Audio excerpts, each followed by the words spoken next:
আশা করি শিক্ষার্থীরা সবাইকে স্বাগতম করছি অর্জন কর্তৃক আয়োজিত আরেকটি জ্ঞানামূলক ক্লাসে।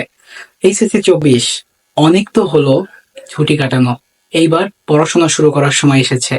ঈদ কাটিয়ে ফেললে আর কবে পড়তে বসবে? সেকেন্ড ইয়ার প্রিপারেশন নিতে হবে না? তো এই চিন্তা ভাবনা যদি তোমার মাথায় থাকে তাহলে তুমি এখনো কোনো পড়াশোনা শুরু করোনি। আর যদি পড়াশোনা শুরু করতে চাও কিন্তু ভেবে পাচ্ছ না কিভাবে শুরু করব, তাহলে আজকের ভিডিও তোমার জন্য। আজকের ভিডিওতে আমি কয়েকটা টপিক কথা বলছি যেইগুলো যদি তুমি ভালোভাবে দিয়ে শুরু করতে পারো তাহলে তোমার সেকেন্ড টাইম পড়াশোনার সূচনা খুবই ভালোভাবে হবে এবং একটা ড্রিম স্টার্ট হবে।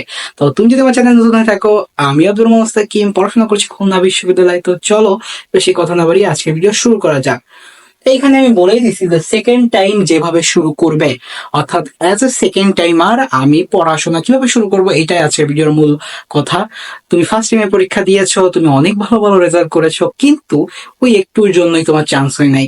তো ওই একটু ভুল যেন তোমার সেকেন্ড টাইমে না হয় এই বিষয়ে আমি আগে অনেক ভিডিওতে বলছিলাম, কিন্তু এখন আমি বলি নাই যে কিভাবে সেকেন্ড টাইমারে যদি তুমি কিভাবে পড়াশোনা করলে তোমার পড়াশোনাটা খুবই গোছানো হবে এবং as a perfect second timer তোমার পড়াশোনার যে গতিটা এটা কিভাবে বজায় থাকবে। তো চলো দেখানো যাক। তো প্রথমে যেটা বলছি গেট সেট। গেট সেট এই কথাটা তোমাদের হয়তো বা শোনা হতে হবে, এই কথা হয়ে থাকবে। গেট সেট কথাটা বলা হয় যখন অ্যাথলেটিকরা অর্থাৎ এই যে হুসেন বোল্ট বা যারা অর্থাৎ দৌড় প্রতিযোগিতা দেয় তখন তাদের গেট সেট অর্থাৎ তাদের পজিশন নিতে বলা হয়। তো তুমি এতদিন অ্যাজ এ ফার্স্ট টাইমার পরীক্ষা দিয়েছো, তোমার উপর অতটা এক্সপেকটেশন অর্থাৎ অতটা প্রেশার ছিল যতটা তুমি হয়তো সেইভাবে ফুলফিল করতে পারোনি। কিন্তু এইবার তুমি যখন সেকেন্ড টাইম প্রিপারেশন নেওয়ার চিন্তা ভাবনা নিয়ে ফেলেছো, তোমার ভিতর কিন্তু অনেক বড় একটা দায়িত্ব চলে এসেছে। এখন তুমি আগে হয়তো বা প্রথমবার যখন পরীক্ষা দিয়েছো তখন মনে হতে পারে যে আমি প্রথমবার পরীক্ষা দিচ্ছি, এরপর তো সেকেন্ড টাইমের চান্স আছে। মনে করে দেখো এই কিন্তু সেই সেকেন্ড টাইম, এরপরে আর কিন্তু কোনো চান্স নাই।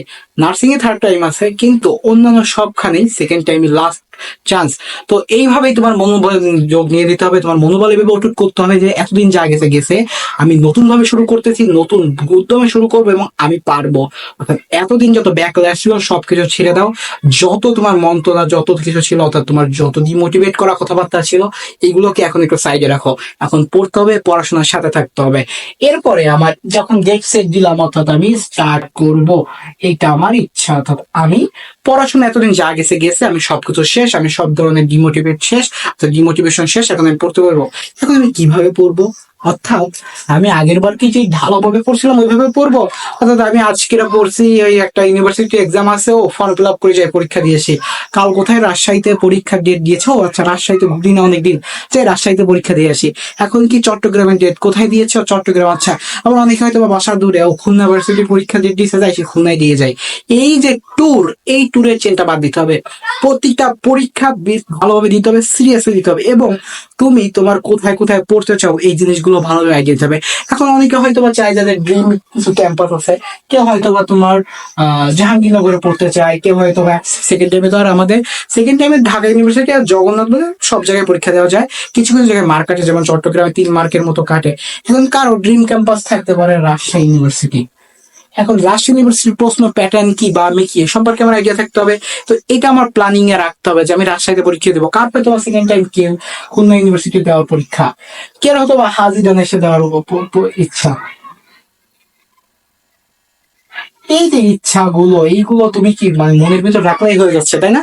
আমি মনের ভিতর রাখলাম, আচ্ছা আমি ফার্স্ট টাইমের মতো আমি 3টা জায়গায় পরীক্ষা দিব, আমি কি 3টা জায়গার যে স্পেসিফিক প্রশ্ন প্যাটার্ন আমি ফলো করি না, আমি 3টা জায়গায় যাবো, ট্যুর দিয়ে আসবো। এটা দিলে আমার উত্তরবঙ্গ ক্লিয়ার, এটা দিল মানে আম লিচু, এটা দিলে আম খাওয়া যাবে, এটা দিলে লিচু খাওয়া যাবে, আর এটা দিলে চুই জল খাওয়া যাবে, তাই তো? এই যে কথাবার্তা এগুলো বাদ দাও, দিয়ে প্রপার একটা প্ল্যানের সাথে স্টার্ট করো, কারণ তোমার তোমার সব ব্যাকল্যাশ শেষ। এখন যে স্টার্টিংটা হবে এটা ফ্রেশ স্টার্ট, এবং এই স্টার্টটা যেন একটা তোমার ভালোভাবে গঠনমূলক হয়ে শুরু করতে পারো। এবার আসি রুটিন। রুটিনটা কেন গুরুত্বপূর্ণ? তুমি এতদিন যা পড়েছো আগোছালো, অর্থাৎ কি একদিন 6 ঘন্টা, একদিন 8 ঘন্টা, একদিন 12 ঘন্টা, আবার কোনো কোনো দিন পরই নাই, কি হয়েছে আজকে একটু চা খেয়ে আসি, আজকে একটু হ্যাং আউট দিয়ে আসি, এইগুলো অ্যাডমিশন টাইমে চলে না। তুমি এর পরের যে 6 থেকে 8 মাস সময় পাচ্ছ, এই 6 থেকে 8 মাস অ্যাজ এ সেকেন্ড টাইমার তোমার পড়াশোনা হবে প্রি প্ল্যান্ড, অর্থাৎ প্রতিটাই তোমার প্রপার প্ল্যানে থাকতে হবে। কারণ তুমি তাদের হারাতে চাচ্ছ যারা ফার্স্ট টাইমে ভালোভাবে প্রিপারেশন নিচ্ছে, এবং সেকেন্ড টাইমেও তোমার অনেক কম্পিটিশন। তোমার শুধু ফার্স্ট টাইমার কম্পিটিশন না, সেকেন্ড টাইমারও তোমার কিন্তু কম্পিটিশন। যার কারণে তুমি যদি প্রপার রুটিন নিয়ে পড়ো, তোমার রুটিনে তোমার বিরোচন নাই, প্র্যাকটিস নাই, কোনো ধরনের বেসিক কনসেপ্ট পড়ার রুটিন নাই, মানে তোমার এই স্লট গুলো নাই, তাহলে তো হবে না। রুটিনটা করবা প্রপার একটা রুটিন। তো প্রপার রুটিন করেই এরপরে তুমি তোমার পড়াশোনাকে এগিয়ে নিতে পারবে। এবার আসার বুক, ওই কোনগুলো পড়বো?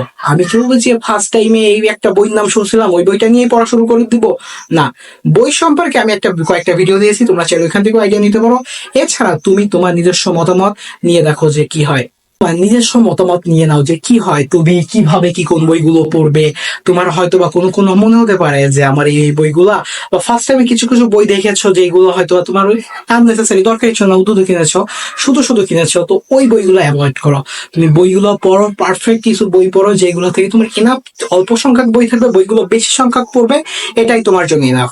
আর বইয়ের যদি কি কি সাজেশন, আমি 4টা ভিডিও করেছি বই কি কি বই পড়তে হবে, তোমরা চাইলে সেটারও হেল্প নিতে পারো। এবার এক্সাম। এক্সাম কি, আমি এতদিন পড়লাম, পড়ার পর সবকিছু নিলাম, কিন্তু আমি এক্সাম দিলাম না। আমি কোচিং এর এক্সাম ফার্স্ট টাইম সিরিয়াসলি দিই নাই, মান্থলি এক্সাম দিই নাই, ডেইলি এক্সাম দিই নাই। আমি কি পড়ছি আমি নিজেকে যাচাই করি নাই, তাহলে হবে? হবে না। কারণ তুমি যখন এক্সাম দিবে না, তোমার যে ভুলগুলো আছে এইগুলো তুমি কি করে বের করবে বলো তো? মানে যে এইগুলো তুমি দিচ্ছ, তোমার ভুল কোথায়, যে এই আমার ভুলগুলো, এগুলো তুমি কি করে বের করবে? এই জন্য তোমার অবশ্যই এক্সাম দিতে হবে, এবং এক্সাম গুলো মাস্ট সম্পূর্ণ প্রিপারেশন নিয়ে যাবে, অর্থাৎ ফুল প্রিপারেশন ছাড়া কোনো এক্সাম দিবে না। উইথাউট ফুল প্রিপারেশন যখন তুমি পরীক্ষা দিতে যাবে, তোমার ভিতর কিন্তু ডাউট থাকবে, এবং এই ডাউট গুলো কিন্তু তোমার পরবর্তীতে যখন মেইন পরীক্ষাগুলো, এইগুলো কিন্তু তোমার খুবই ঝামেলা করবে। যার কারণে যেই পরীক্ষাটি আসুক ভয় পাবে না, দেওয়ার চেষ্টা করবে এবং ফুল পড়ে যাবে। অর্থাৎ পরীক্ষাগুলো হয়তো বা তোমার একটা সিলেবাস কেন্দ্রিক হবে, তো ওই সিলেবাসটা আগে থাকতে তোমার পড়া থাকবে। কারণ তুমি ফার্স্ট টাইমে পড়েছো, সেকেন্ড টাইমে যদি একটু ভালোভাবে পড়ো তাহলেই তোমার জন্য যথেষ্ট। এবার সে রিভিশন। সেকেন্ড টাইমাররা যেই জিনিসটার জন্য এগিয়ে থেকে, এটা হচ্ছে রিভিশন। যেমন মুখস্থ অংশ যত বেশি পড়বে তত মনে থাকবে, এই জন্য মুখস্থ অংশ থেকেই সেকেন্ড টাইমারদের বেশি পুশ আপ হয়। জিকেটা ফার্স্ট টাইমে আমরা জিকে পড়ছি ঢালাইভাবে, এখন জিকেটা যখন আমি রিভিশন ওয়াইজ পড়তে যাব, তখন আমার জিকেটা আরো বেশি ভাবে মনে থাকবে। এবং এছাড়াও আমি যে এক্সাম দিয়ে আমার যে ভুলগুলো বের করলাম, আমার এই ভুলগুলো আমি কোথায় শুধরে নেবো? অবশ্যই রিভিশনে এসে। যখন আমি রিভিশন দিব, এই রিভিশন গুলোর মাধ্যমে আমার যে পূর্বের ভুলগুলো এগুলো সংশোধিত হবে। যার ফলে কি হবে, যে আমি যখন পুনরায় আবার ওই টপিকে পরীক্ষা দিতে যাবো, ওই রিভিশনের টপিক গুলো যখন আসবে, ওই ভুলগুলো যেন আমার দ্বিতীয়বার না হয়। এই ফলে এই দুইটা কম্বো কি করবে, তোমার পরীক্ষার কনফিডেন্স বাড়াবে। অর্থাৎ যখন তোমার আছে ফাইনাল পরীক্ষা, হয়তো সেটা রাজশাহী পরীক্ষা, খুলনা পরীক্ষা, দিনাজপুর পরীক্ষা, চট্টগ্রামের পরীক্ষা বা বিউপির পরীক্ষা, যেইখানেই হোক, তুমি যেন একদম প্রিপেয়ার্ড, অর্থাৎ তুমি একদম শতভাগ প্রস্তুতি নিয়ে তোমার পরীক্ষা দাও। তো এই ছিল আজকের ভিডিও। আজকের ভিডিওতে অনেক কিছুই বলেছি, এই সম্পর্কে যা যা বলেছি এইগুলো একটু খেয়াল দিও। আর ওই যে বললাম না, গেট সেট, তোমার এখন আর সময় নেই, শুরু করতে হবে। আর প্ল্যান, প্রপার প্ল্যান নিয়ে আসো। অনেক গাইডলাইন গুলো কাছে, চাইলে কোথাও থেকে অনলাইনে একটা কোচিং করতে পারো, অফলাইনে যদি না চাও বাসায় বসে পড়তে, তুমি নিজে একটা প্ল্যান করে নাও। এরপরে কি, এরপরে কি রুটিন। আচ্ছা, আরেকটা কথা, সেটা প্ল্যান করবা অবশ্যই কোয়েশ্চেন অ্যানালাইসিস করে নিও। প্রশ্ন ব্যাংক না পড়ে তুমি বুঝতে পারবে না কোথা থেকে কি আসে। এবার একটা প্রপার রুটিন করো, রুটিন করে এবার তুমি তোমার পুরো সবকিছু রেডি, ঢাল তলোয়ার রেডি, তুমি এবার যুদ্ধে নামার জন্য প্রস্তুত। তোমার ফুল যে আমাদের আর্মার আছে এটা ফুল রেডি হয়ে গেছে আমাদের শরীরে, বা একদম সেট। এবার কি বই, আমার এবার হচ্ছে অস্ত্র এক একটা করে আসতেছে। বইটা আমি কি করলাম, আমার বইগুলো যা ছিল ফার্স্ট টাইমে, আমার তোমার কিছু অ্যাড করতে হয়, এগুলো অ্যাড করে নিয়ে আমার পড়াশোনার যাত্রা শুরু। এবার কি এক্সাম, আমি যা পড়তেছি সেই টপিক এক্সাম দিব। আমার হয়তো বা সেলফ টেস্ট কিছু বই আছে, এইগুলো কিনবো, এই বইগুলো দিয়ে পরীক্ষা দিতে থাকবো। এই পরীক্ষা যখন দিব, তখন আমার যে ভুল বেরোবে সেটা আমি রিভিশন এসে কমপ্লিট করব।